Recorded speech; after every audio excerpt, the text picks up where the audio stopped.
Oh, something different.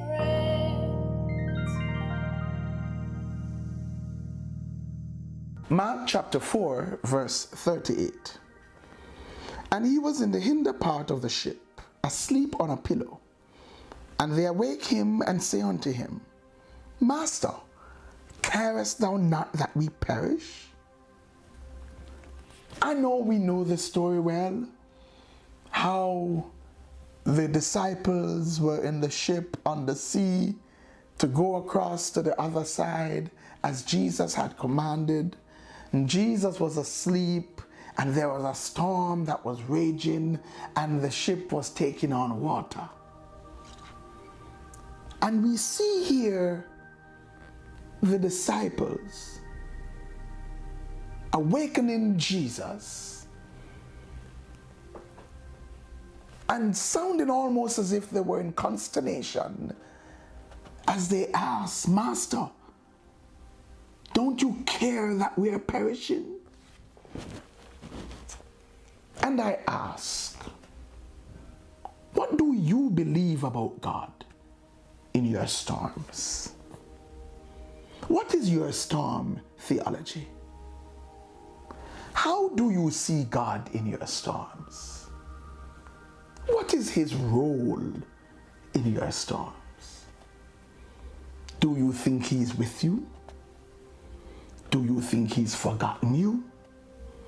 Do you think he cares? Do you think he does not care? Do you think it is his fault? Do you think he brought the storm? He caused the storm? Or he allowed the storm? How do you think about God?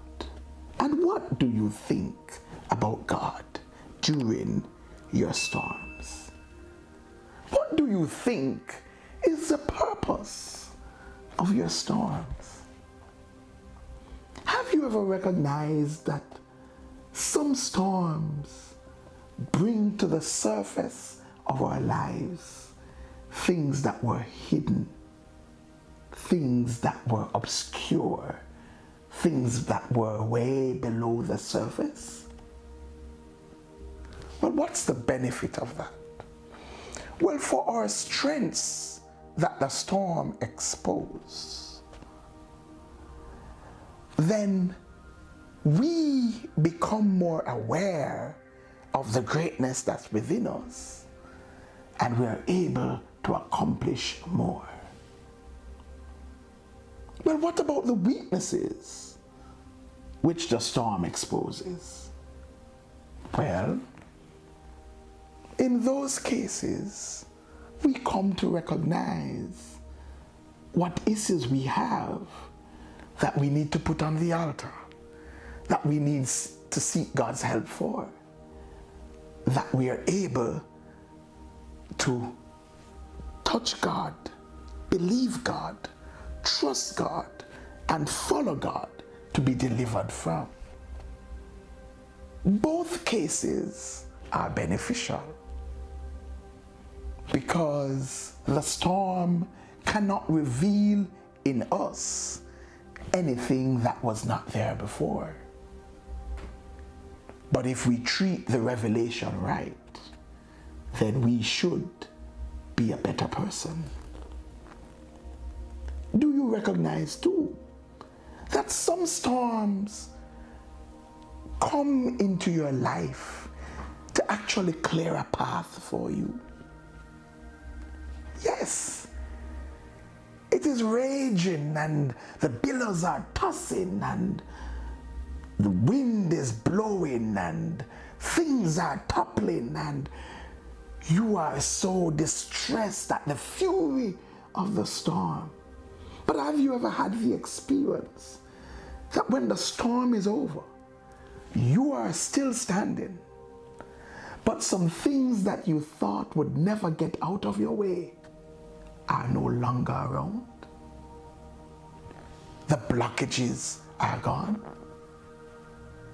Sometimes the storm is there to clear your path. But what is your storm theology? Do you trust God in your storm? Do you believe that He's in control? Do you believe that He cares?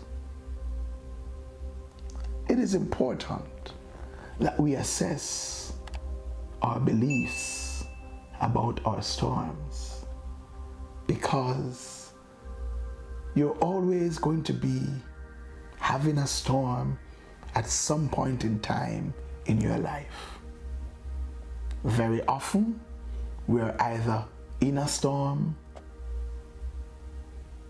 coming out of a storm, or going into a storm. So, let's talk about your storm theology. God bless you. Like, share, comment, and subscribe. Don't forget to hit that notification bell. And for more, join us at 9 a.m. on Sunday mornings at 10 Union Square, Crossroads. If you can't be there in person, join us virtually via Facebook Live.